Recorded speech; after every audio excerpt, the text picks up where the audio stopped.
una de las cartas más importantes que tiene el Nuevo Testamento es la carta a los Efesios. Se le llama la carta magna, como se le llama también a la carta a los romanos. Y Pablo tenía por costumbre, dentro de sus cartas, que la gran mayoría de ellas cubría unos capítulos que eran pura teología y unos capítulos que eran prácticos, ¿verdad? Una enseñanza y otros prácticos. Así que vamos a pasar por eso, pero cuando Pablo, tan interesante, define a Cristo, lo define como la cabeza de todo, y entonces el cuerpo lo define como nosotros, ¿verdad? La novia. Ahora mismo la cabeza, si lo mira, está sobre todos nosotros y está sentado a la derecha del Padre. Pero hay un momento donde Pablo nos dice que ya nosotros estamos sentados también. Así que el cuerpo todavía está pasando por aquí, pero hay un suceso que Pablo nos dice que activamente ya estamos sentados a la diestra del Padre. Ahora, mientras estamos en esta travesía, hay una serie de consejos, si lo podemos llamar consejos, de directrices que Pablo nos deja. Cuando vamos al los capítulos 1, 2 y 3 de la carta de Pablo a los Efesios, estamos hablando quizás de cuando el llamado de la iglesia, de la construcción de la iglesia en el segundo llamado, y en el tercer llamado más o menos del misterio que se le dio y la composición de la iglesia. Esos serían los primeros tres, si lo miro así, no a 38, sino a 40.000 pies de altura, porque realmente tienen demasiada enseñanza. Ahora, cuando vamos a los capítulos 4, 5 y 6, ya estamos hablando de otras cosas. Ya estamos hablando, como Pablo yo le decía, que ve al hombre, ve la figura de un hombre, cuando ve la iglesia, pues estamos mirando que en estos versículos se habla de la conducta del hombre, nosotros, la confesión y el conflicto de la iglesia. Esos son los versículos 4, 5 y 6. Si nosotros vamos a estar mirando y contemplando y a tratar de exponer, desempacar hoy el capítulo 4 de los versículos 1 al 6. Así que nos ponemos en pie, por favor.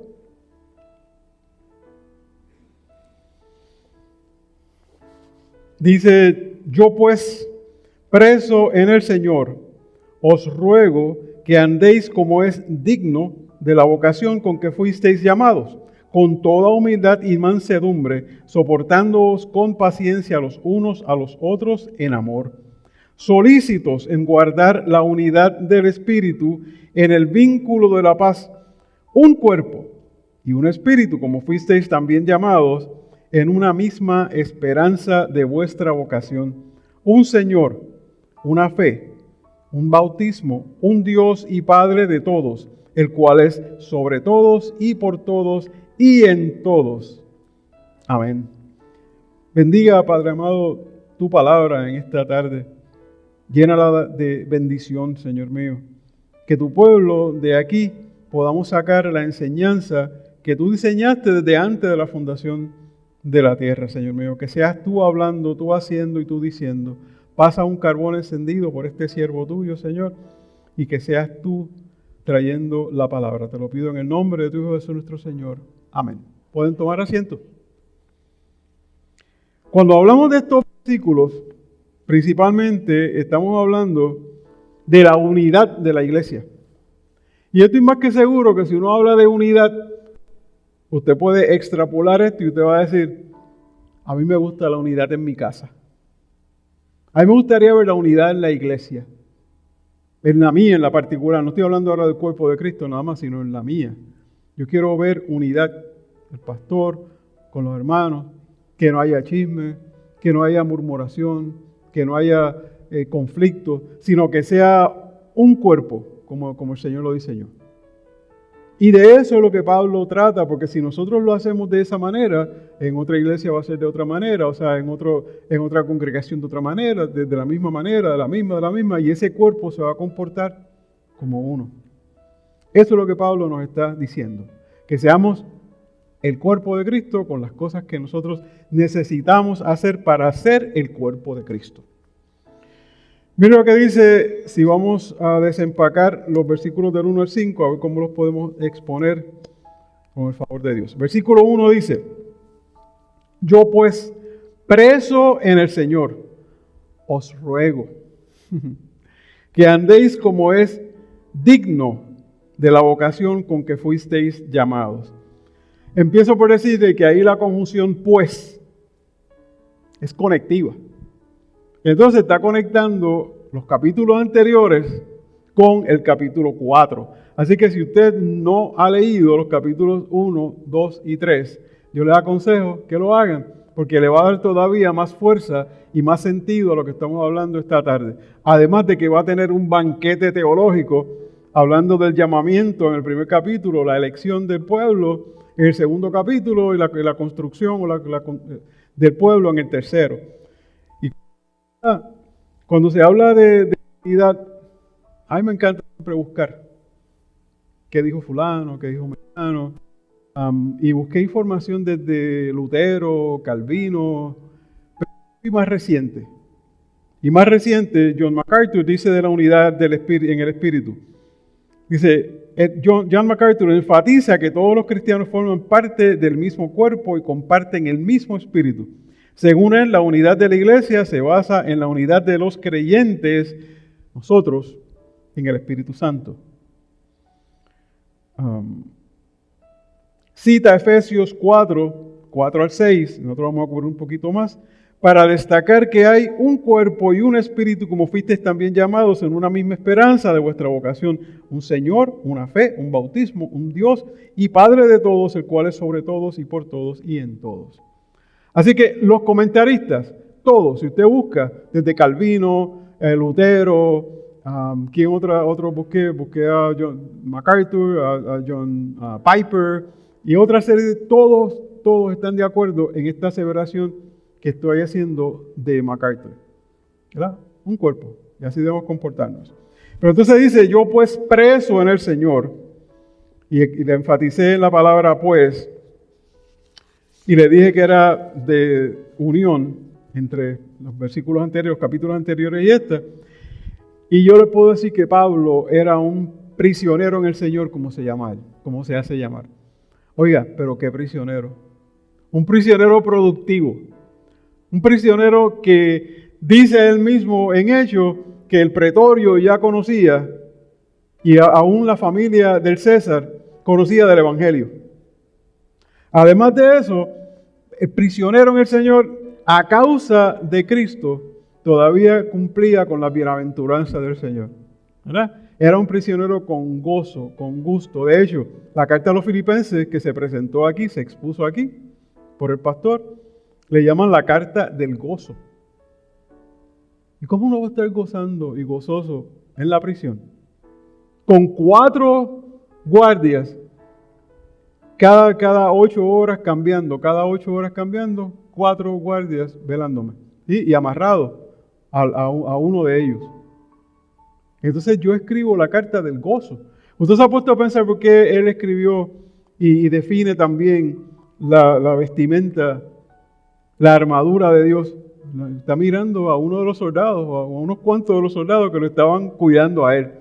Y de eso sale la armadura de Dios. ¿Verdad? Así que productivo. ¿Y nosotros qué? Nosotros que tenemos todas las libertades del mundo.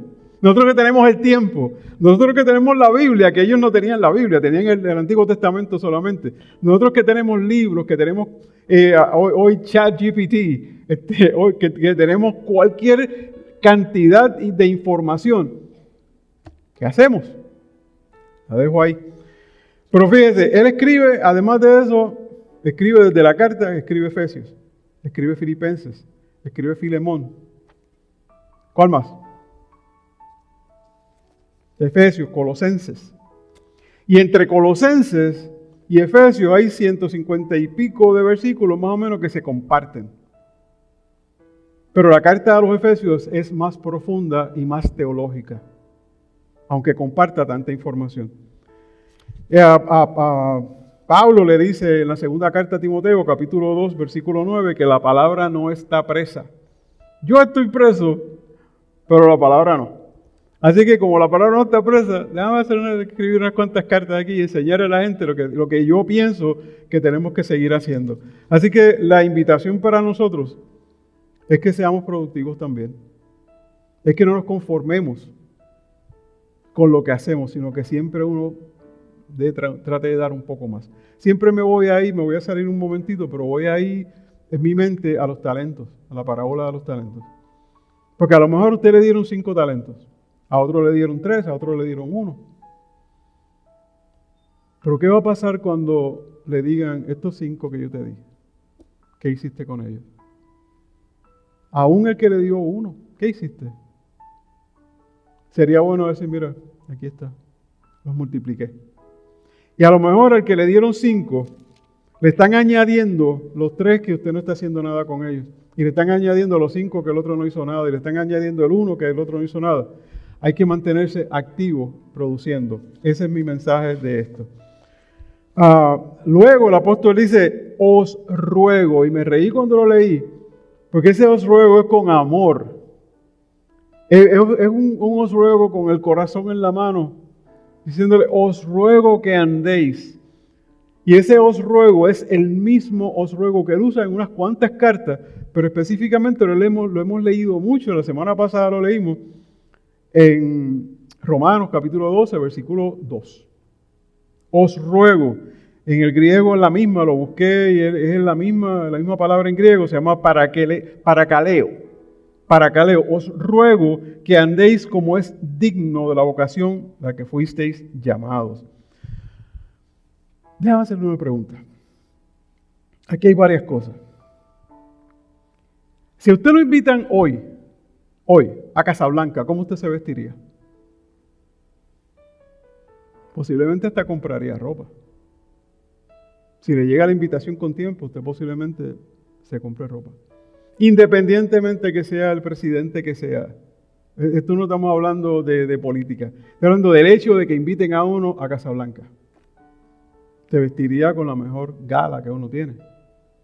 Porque no todos los días me invitan a Casablanca. No todos los días tengo el honor de estar sentado o de frente al dignatario en la tierra con más poder. Pero ¿quién tiene más poder que ese dignatario? Entonces, ¿cómo queremos vestirnos nosotros? Es como es digno de esa ocasión. Y nosotros, si decimos que estamos sentados a la derecha con Cristo, sentados ahí, ¿cómo es que debemos estar vestidos?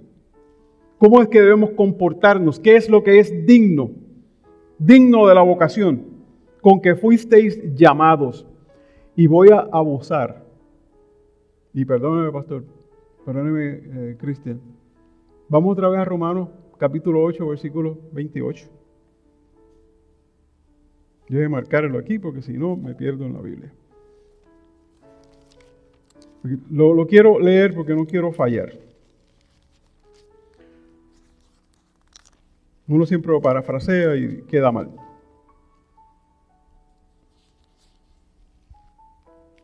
Dice, ¿lo tienen? Y sabe, sí, Romanos 8:28. 8:28 y 29 después.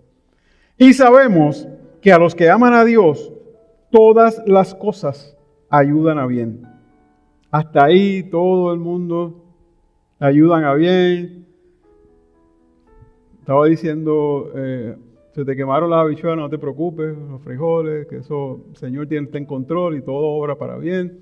El cheque no te lo depositaron a tiempo en el banco, pero no te preocupes que el Señor tiene algo bueno para ti, porque tú eres cristiano y todas las cosas obran para bien. Y uno lo desvirtúa y le saca de contexto ese pasaje como tantas veces como uno quiera. Pero se le olvida que te ayudan a bien, esto es, o sea, es una promesa condicional. Te ayudan a bien, esto es, a los que conforme a su propósito son llamados. Entonces, aquí Pablo dice, les ruego que andéis como es digno de la vocación con que fuisteis llamados. O sea, Pablo está yéndose hasta antes de la fundación del mundo para decir que nosotros fuimos llamados. Y si tú eres llamado para estar con Cristo, fue que Él te conoció. Decía la semana pasada, jamás te conocí. No, y cité a Jeremías capítulo 1, versículo 5. Era desde antes que te formase. Yo te formase, que yo te formase. Te conocí. Entonces, aquí dice que es para los que conoció, los que antes conoció. Son llamados porque a los que antes conoció. Aquí dice también en el versículo, como es digno la vocación que fuisteis llamados. O sea, usted tiene un llamamiento que debe comportarse de acuerdo al llamado que Jesús, que Dios hizo antes de la fundación del mundo. Usted no es cualquier persona. A usted no lo llamaron e invitaron a Casa Blanca. Usted lo invitaron al cielo, a estar sentado a la diestra del Padre. Como Jesús como la cabeza de la iglesia y nosotros como el cuerpo que está sentado ahí. Así que esto tiene demasiadas connotaciones. Mire aquí mismo en Efesios, el capítulo 2, versículos 4, para darle contexto, versículos 4 al 7 más o menos. Capítulo 2, versículo 4, dice, pero Dios, que es rico en misericordia, por su gran amor con que nos amó, aún estando nosotros muertos en delitos y pecados. Aquí dicen en pecados, anteriormente dicen delitos y pecados. Nos dio vida. Usted tiene vida. Nos dieron vida. Y Pablo está hablando, yo le decía la semana pasada, si se acuerda, que la bendición está en los verbos. ¿Verdad? Y aquí está en verbos y en adjetivos, dice nos dio, ya nos dio, ya usted lo tiene. Aquí no hay que aspirar a nada más que no sea orar y uno mantenerse. Pero dice que nos dio vida juntamente con Cristo. Y dice entre paréntesis algo que debería estar en letras mayúsculas. Por gracia sois salvos. Y juntamente con Él nos resucitó. Pablo no está diciendo que nos va a resucitar. Nos resucitó. ¿Qué usted hizo para eso? Nada. Aceptar al Señor. Pero hizo algo más. Tuvo que hacer una venta, un fire sale. Tuvo que hacer algo de esto. Nada. Por gracia os sois salvos. Dice, no, Él nos resucitó. Y asimismo nos hizo sentar en los lugares celestiales con Cristo Jesús. ¿Sabe? Que lo que le estaba diciendo ahorita no fue que yo me lo inventé, fue que Pablo lo dijo, que estamos sentados con Cristo Jesús a la diestra. Entonces, si miro otra vez lo que nos está diciendo anteriormente, os ruego que andéis como es digno de la vocación con que fuisteis llamados. Óyeme, fuiste llamado de una manera especial, antes de la fundación de la tierra. Nos liberaron antes de la fundación de la tierra. Si ese es el preámbulo, si eso es desde antes, entonces cuando uno es llamado, ¿cómo es que debemos andar? Pregúntese usted cómo usted anda. Yo no le puedo decir, el pastor no le puede decir. Gilberto no le puede decir. Pero el vecino sí. El primo sí. La esposa sí. El esposo también. Los hijos sí. Que a lo mejor uno dice 4 cosas y el hijo le dice, pero tú no estabas leyendo la Biblia ahorita. Sí, porque es de acuerdo, uno tiene que caminar como fuiste llamado. Nos llamaron a santidad, nos llamaron a perfección, nos llamaron a vivir una vida conforme a la voluntad, decíamos la semana pasada, de Cristo. Así es que tenemos que vivir. ¿Verdad? Entonces dice que esto no es un mandamiento que le dieron a Pablo en el monte de Sinaí, esto no lo fue. Y mucho menos Pablo no estaba en el monte de Sinaí, ni que se entregó con fuego, ni trueno, ni nada de eso. Era un ruego delicado. Mira, cuando Pablo le habla a su hijo en el Espíritu, ¿verdad? A Timoteo, en el capítulo 2, en la segunda carta, capítulo 4, versículos 1 y 2 más o menos, y lo cito no textual, pero casi dice, te pido encarecidamente. Y ese encarecidamente, dicen los comentaristas, que es un golpe, que es un puño, que es con fuerza. Aquí dice, te ruego. Y allá dice, te pido encarecidamente delante del Señor Jesucristo, que viene a salvar a los vivos y muertos, en aquel día, que prediques la palabra a tiempo, afuera de tiempo, redarguye, instruye, todo lo demás. ¿Entiendes? Pero aquí va con esto que es un ruego delicado que trata de persuadir con amor. Así también nos invita. Pedro nos dice en la primera carta de Pedro que tenemos que estar listos, capítulo 3, versículo 5, que tenemos que estar listos, 15, perdón, tenemos que estar listos a defender la fe con mansedumbre. No con puños, con mansedumbre. Aquí dice con amor. O sea que tenemos que vivir como es digno de la vocación o el llamamiento que hemos recibido. Es un llamado a vivir a un nivel que esté en acorde con la posición que tenemos en Cristo. Busque Filipenses, capítulo 1, versículo 27, para que usted vea cuán consistente es Pablo con lo que le dice a un pueblo y con lo que le dice a otro y eventualmente con lo que nos dice a nosotros. Dice solamente que os ruego nuevamente, y es la misma palabra para que leo en griego, os ruego que os comportéis como es digno del Evangelio de Cristo. Nos está diciendo a los filipenses lo mismo que le dijo a los efesios, lo mismo que nos está diciendo a nosotros en esta tarde. Que hay una manera de comportarnos. Para que sea que yo vaya a veros o que esté ausente, oiga de vosotros que estáis firmes en un mismo espíritu. Y vamos a ver ahorita esa unión, porque la unión, dicen por ahí que en la unión está la fuerza. En la unión de la iglesia hay fortaleza también. Es importante mantenernos firmes en el Señor. Dice también, así podéis andar como es digno. Perdónenme, busque Colosenses capítulo 1, versículo 10. Para que usted vea cuán consistente es Pablo. Colosenses 1, 10.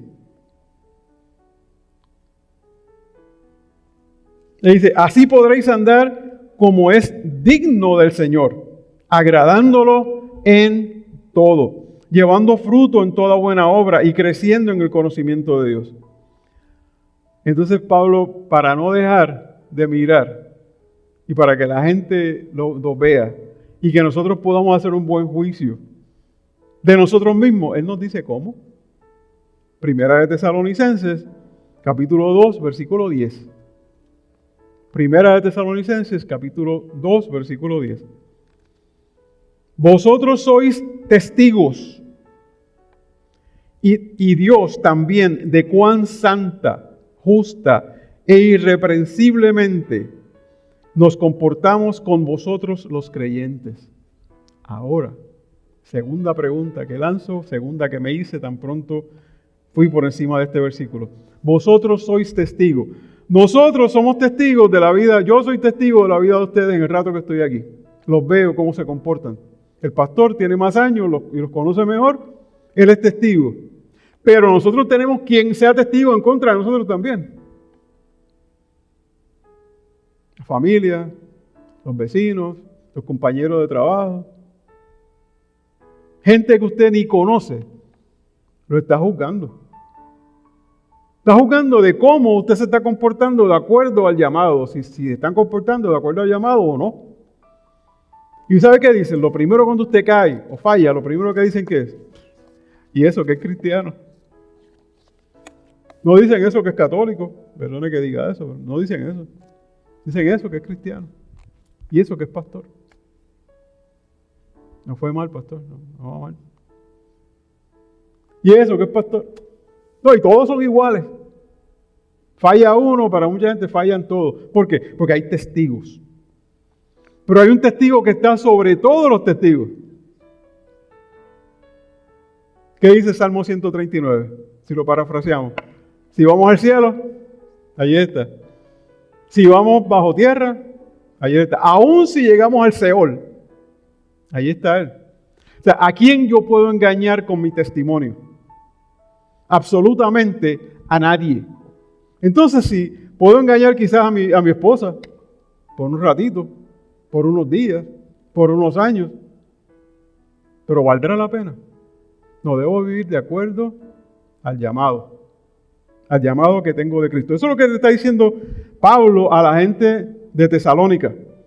Le dice, ustedes, vosotros sois testigos, y Dios también de cuán santa.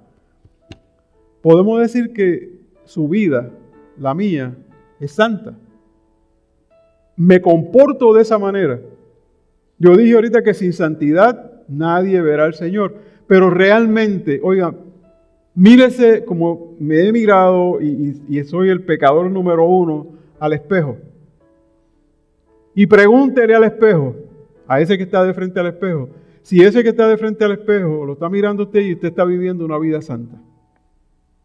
¿Cuán santa es la vida y cuánta santidad estamos buscando y de qué manera la estamos buscando? ¿Cuán santa? Justa.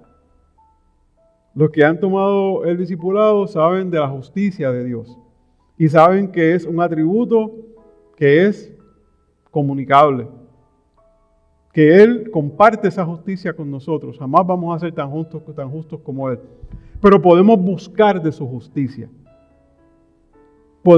Yo decía la semana pasada aquí mismo, que si usted carece de algo, que lo pida. Pídalo y el Señor se lo va a dar.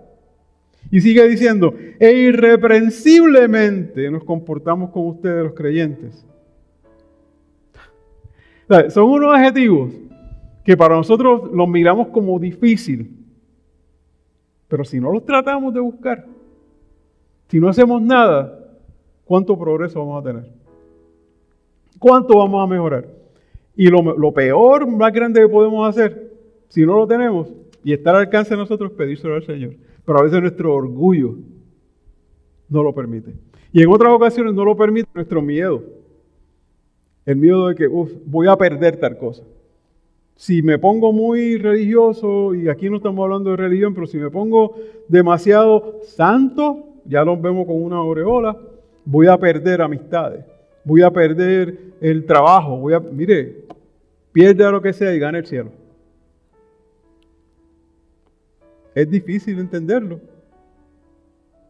Pero siempre digo, y me han oído en otras ocasiones decir que usted puede estar 60 años en la tierra si el Señor lo permite. Dice Moisés en el Salmo 90 que 60 hasta 70 son los mejores. Los 70 son los mejores. ¿No? Pero si usted mira 70 años comparado con una eternidad, ¿cuál es mejor? A todo esto voy a pelear con Moisés porque el Señor dijo que eran 120. Sí, el Señor lo dice en Génesis capítulo 3, versículo 6. Dice que son 120, pero vamos a decir lo que dice Moisés. 90. Dice en el Salmo 90 que son hasta los 60, 70, los robustos, ¿verdad? Los años robustos, de fuerza. Pero si usted mira, yo que prefiero una eternidad con Cristo a 70 años aquí en la tierra con todo menos con Dios. Creo que es una matemática sencilla de seguir. Así fue como Pablo nos rogó que viviéramos una vida digna conforme al Evangelio. Y posiblemente la gente no se lo diga, pero lo están juzgando. Yo me acuerdo hace muchos años, una prédica que escuché de otro pastor que hablaba sobre una báscula cristiana. Lo pesaba usted contra su pecado. ¿Cuántos se atreven a subirse esa báscula hoy? ¿Qué diría el peso? ¿Qué pesa más, su pecado o pesa más su santidad? Mire, me tocó tanto esa prédica de tantos años que todavía me acuerdo. Porque mi inicio, al inicio para mí fue, deja eso ahí, no toques esa tecla. Déjame la báscula para otro día, dame unas oportunidades para yo poder mejorar. Sí, pero si viene el Señor hoy me pone la báscula y dice, antes que salgan de ahí todo el mundo se pesa aquí. Aquí están tus pecados y esto es el grado de santidad que deberías tener. ¿Quién te cree que va a pesar más? Yo creo en mi caso, el pecado. Decía la semana pasada que uno debe arrepentirse buscando la voluntad del Señor todos los días. Y citaba a uno de los comentaristas más famosos hoy día, John Piper. Y Piper dice que él se acuesta orando y arrepintiéndose y se levanta orando y arrepintiéndose. Entonces, si es importante vivir en santidad, ¿por qué no lo hacemos? ¿Por qué no estamos conscientes de eso? Seguimos. Es importante Fíjense que hemos hablado de diferentes situaciones, de voy a hacer esto, voy a hacer aquello, pero es importante el cómo lo hago. Y si es importante eso y por dónde es que voy a andar, es bien importante ese por dónde. Lámparas a mis pies, tu palabra, y lumbrera a mi camino. Salmo 119, versículo 105. Esa fue de memoria porque no está ni en las notas. Pero cómo voy a andar es importante, ¿verdad? Lo hablamos ahora, pero el por dónde, pues hay que andar en luz. Porque dice el mismo Sermón del Monte, en el capítulo 5, que nosotros somos luz. Luz de la tierra, sal de la tierra también. Entonces tenemos que, la luz nuestra, si está bien encendida, quién sabe si hasta alumbra un poquito el que va al lado de nosotros. Nuestra luz. Pero hay que mirar que tu luz esté fortalecida. Que esté fortalecida en la palabra, en el Evangelio, en el Espíritu. Mira lo que dice Primera de Juan, capítulo 1, versículo 7. Primera de Juan, capítulo 1, versículo 7. Dice, pero si andamos en luz, como Él está en luz, tenemos comunión unos con otros. Y la sangre de Jesucristo, su Hijo, nos limpia de pecado. Así que ese creo que es uno de los mejores consejos que hemos escuchado, por lo menos yo, esta tarde. Pablo estaba expresando ruegos a base del llamamiento que todos hemos recibido, pero son cosas bien activas que nosotros podemos envolvernos. No nos está pidiendo nada que sea tan difícil de nosotros poder lograr. Y le acabo de explicar que vivían en la economía o en la administración de la gracia de Dios. Vivían bajo un nuevo orden. El cuerpo estaba bajo un nuevo orden. Dice el versículo 2, con toda humildad. Voy a Efesios capítulo 4, versículo 2. Dice, con toda humildad y mansedumbre, soportándoos con paciencia los unos a los otros en amor, procurando mantener la unidad del Espíritu en el vínculo de la paz. Y aquí hay varias cosas. Mire, cuando dice, usted mira y usted subraya y dice humildad, mansedumbre, soportándoos, paciencia. Nos está hablando de características de Cristo. O sea, ¿qué debemos nosotros reflejar? Características de Cristo. ¿Qué nosotros debemos, qué debemos expeler? ¿Qué es lo que la gente ve de nosotros? ¿Qué debería haber? Eso. Debería haber a Cristo. Wow. Es que se me hace difícil decirlo. Debería haber en nosotros a Cristo, debería haber reflejado a Cristo, debería haber el fruto del Espíritu. Debería haber amor, paz, paciencia, bondad, benignidad, mansedumbre, templanza. Eso es lo que deberían ver la gente en nosotros. Eso es lo que deberíamos estar proyectando. Y entonces dice con toda humildad, la cual quiere decir que es una mente que no es altiva. Porque la gente se complica dando cosas, ¿sabes? Es más difícil de entender.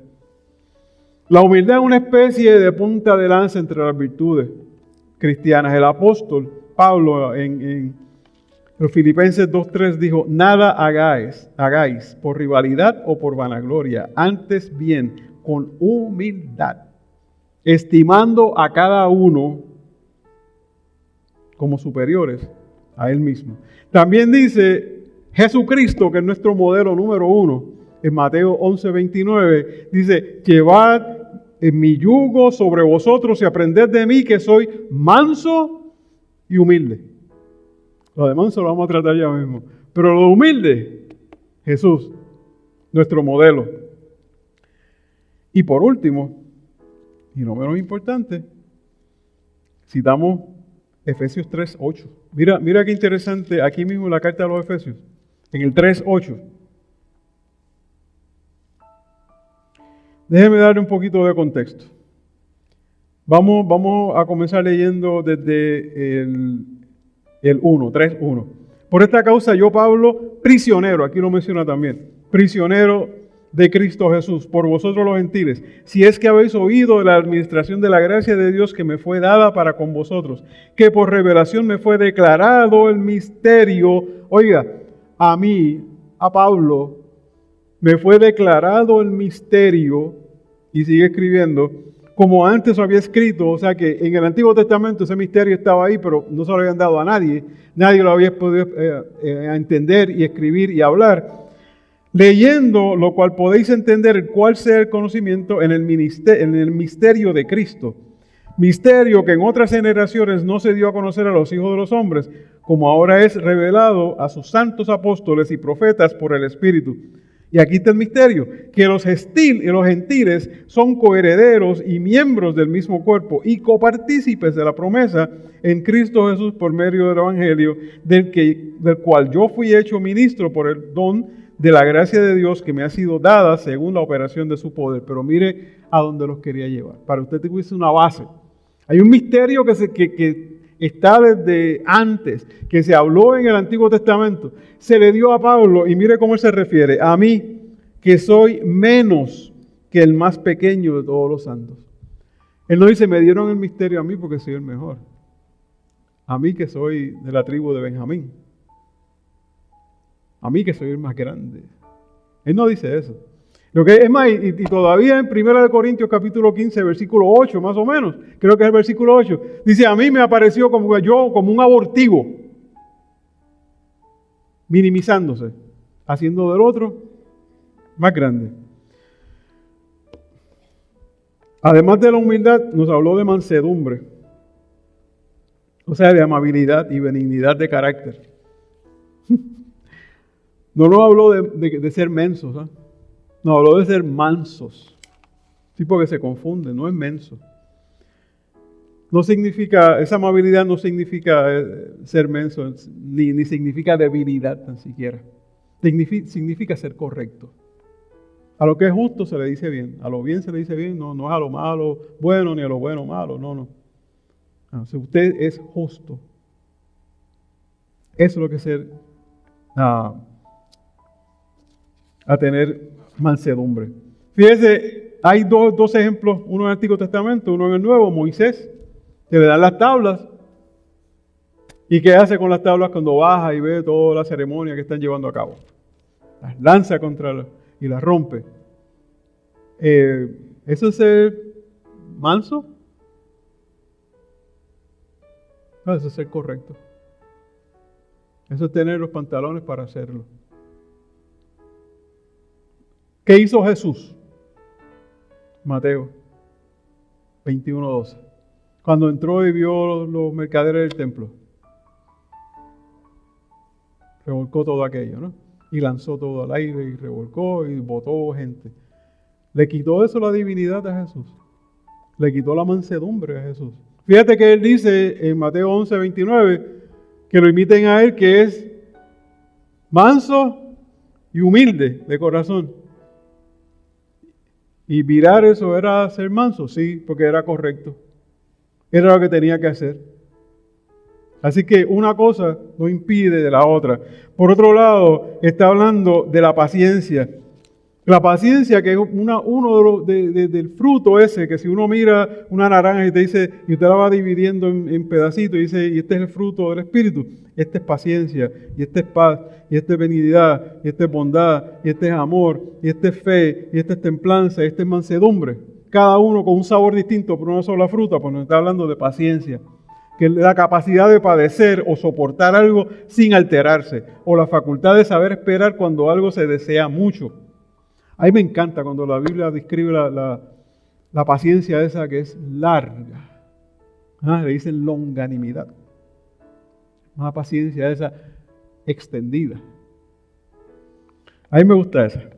Dice, ahora también dice lo siguiente, dice, soportándoos con paciencia los unos al otro. Ahora no mire a la esposa y le diga, mira, te estoy soportando toda la vida aquí. Esa no es. En Colosenses 3:13, completa la idea que nos está presentando Pablo y dice, soportándoos unos a otros y perdonándoos unos a otros si alguno tiene queja contra otro. De la manera que Cristo os perdonó, así también hacedlo vosotros. Ahora, todo este perdón conlleva un elemento. ¿Adivinan? Amor.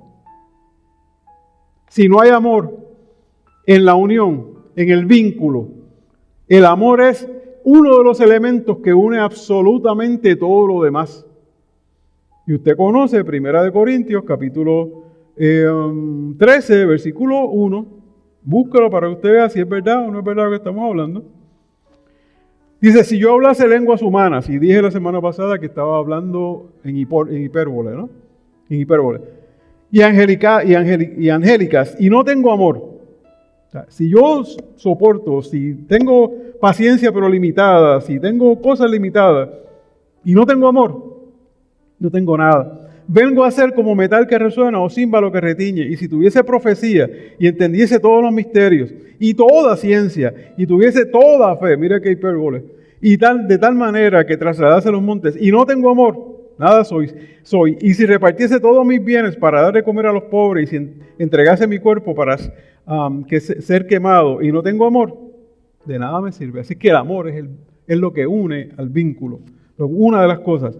Pero una de las partes más importantes, aterrizando el avión, una de las partes más importantes es lo que viene finalmente. Dice, finalmente se exhorta diciendo, procurando mantener la unidad del Espíritu en el vínculo de la paz. ¿Sabe por qué? Porque nosotros no podemos crear la unidad. La unidad la crea el Espíritu Santo. No somos nosotros. Y si usted no tiene comunión con el Espíritu Santo, no va a lograr paz. Y si nosotros muchos no tenemos la comunicación aquí adentro en el cuerpo de Cristo, ¿cómo va a ser? Necesitamos buscar. Hubo una serie de prédicas. 6 prédicas fueron, pastor, sobre el avivamiento. ¿Y cuántas veces habló del Espíritu Santo? Infinidad. Pues aquí, directamente, ese es el trabajo nuestro, mantener. Fíjese que el Señor oró en Juan 17, el versículo 21, que los primeros 5 versículos lo dedica a Él y su relación con Dios. Del 6º al Padre, del 6º al 19 lo dedica a la gente que está frente a Él, a los apóstoles. Y del 20 en adelante habla de nosotros. Y en el 21 dice, para que todos sean uno, nosotros. Que todos seamos uno, unidad. Como tú, Padre, en mí y yo en ti, que también ellos sean uno en nosotros, para que el mundo crea que tú me enviaste. El Espíritu es quien nos ha bautizado en un cuerpo. Es el Espíritu, no es nada más. Recordemos que Pablo lo que dijo en 1 Corintios capítulo 12, versículo 13. 1 Corintios 12, 13. Dice, porque por un solo Espíritu fuimos todos bautizados en un cuerpo, tanto judíos como griegos, tanto esclavos como libres, y a todos se nos dio a beber de un mismo Espíritu. En Gálatas 3:28 dice básicamente lo mismo, ya no hay esclavo ni libre, ya no hay, es más, llega a decir ni hombre ni mujer. Todos somos uno en Cristo Jesús. Así que hay unidad, pero esa unidad no la logramos nosotros, la logra el Espíritu Santo. No podemos forzarla, solo el Espíritu Santo crea la unidad. Nuestro trabajo es mantener la unidad. Y a continuación, ya aterrizando el avión, el apóstol dice, versículos 4 al 6 de Efesios capítulo 4, dice, un cuerpo y un espíritu, como fuisteis también llamados a una misma esperanza de vuestra vocación. Un Señor, una fe, un bautismo, un Dios y Padre de todos, el cual es sobre todos y por todos. Mira estos elementos que son lo que mantiene la unidad. Un cuerpo. Aquí se refiere al número total de creyentes, nada más. Un cuerpo. En África, en Rusia, en Afganistán, el que sea, somos hermanos. No, que fulano es dominicano. Gloria a Dios, qué bueno. No, que es nicaragüense. Qué chévere. Que es de Honduras, tremendo. Somos un solo cuerpo, no importa. Dice un espíritu, se refiere al Espíritu Santo que bautiza a cada creyente en el cuerpo de Cristo. Una esperanza de vuestra vocación, se refiere a la meta, al objetivo. ¿Cuál es el objetivo suyo? Yo no sé, el mío es ser levantado y que me lleven a los sitios altos, a uno compartir con el Señor. Esa es mi meta, que me levanten. Y si usted quiere saber algo, y lo confieso aquí, delante del Señor y de ustedes, yo escuchaba a mi tía, que fue predicadora y fue pastora únicamente 64 años.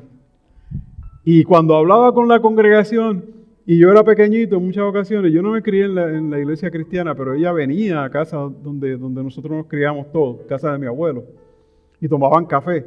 Y yo oía las conversaciones, el rapto. A mí me daba miedo. Y mi oración siempre fue, desde chiquito, al Señor, que si ocurría ese evento, que me llevara con Él. Mi oración sigue siendo la misma. Que me lleve a los lugares altos para disfrutar con Él. Dice una misma esperanza. Se refiere a la meta, como le estaba diciendo. Y esa esperanza, Pablo la define en Tito, capítulo 2, versículo 13, como la esperanza bienaventurada. Un Señor, o sea, no hay más nadie, Jesucristo. Delante de Él se doblará toda rodilla. Una fe, pero quiero hacer énfasis en esto. Cuando dice una fe, no está hablando de Hebreos capítulo 11, versículo 1. Una fe, cuando se habla de una fe en la Biblia, se está hablando de una doctrina, una enseñanza. Que todos estemos unidos en la enseñanza del Señor. Que todos creamos lo mismo. Nosotros creemos en la resurrección, creemos en la Trinidad, una enseñanza, eso es una fe, una doctrina. Un bautismo se refiere al bautismo del Espíritu Santo, que es el verdadero bautismo. Por supuesto, eso usted lo recibe el día que se convirtió. El otro es muy bonito, es un símbolo. Jesucristo se bautizó, nosotros queremos hacerlo como Él. Pero si no se nos da por alguna razón de la vida, no quiere decir que pierda la salvación por eso. Puede perderla si no acepta al Señor, puede perderla si no cree en la Trinidad, puede perderla en diferentes cosas, pero por el bautismo. Y siempre recuerdo al ladrón de la cruz. Yo decía en una prédica un día para que se rieran, al ladrón bueno. No hay ladrones buenos, ¿no? Pero es imposible, el hombre aceptó al Señor allí en la cruz. ¿Y cuál fue la contestación? Hoy estarás conmigo en el reino, ¿verdad? Así que ahí no hubo un bautismo. Pero cuando se pueda, sí yo lo quiero hacer. Porque yo quiero hacer lo que Cristo hizo. Eso sí yo lo quiero imitar. Un Dios y Padre de todos se refiere a la paternidad de Dios en cuanto a los creyentes. Hay un solo Padre y Él no es Padre de los que no son creyentes. Entonces, hay gente que le dice a uno, es que Dios es Padre de todo el mundo. Él es Padre de todos. Y Él nos quiere a todos. Así pues, vaya conmigo a Juan, por favor, capítulo 1, versículo 11.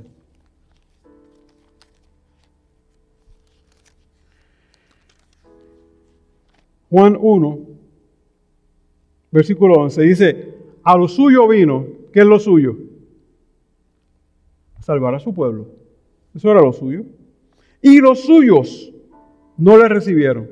Su pueblo no le recibió. Ahora, mírelo a dónde los quería llevar. Mas a todos los que le recibieron, todos los que lo aceptaron, a los que creen en su nombre les dio potestad de ser hechos hijos de Dios.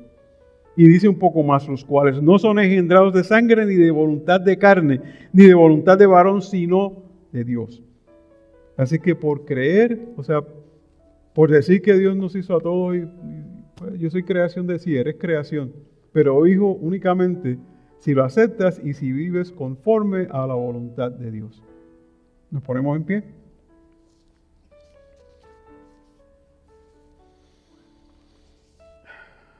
Padre, te damos las gracias por la palabra de esta tarde. Una palabra que nos manda, Señor, a vivir en unidad como un cuerpo. Un cuerpo que tú riges, que Jesús rige y que el Espíritu Santo nos une. Es nuestro deber únicamente mantener la unidad que el Espíritu Santo crea. Que nosotros, Señor, podamos vivir conforme a tu palabra. Que podamos buscar, Señor, de ti en todo tiempo.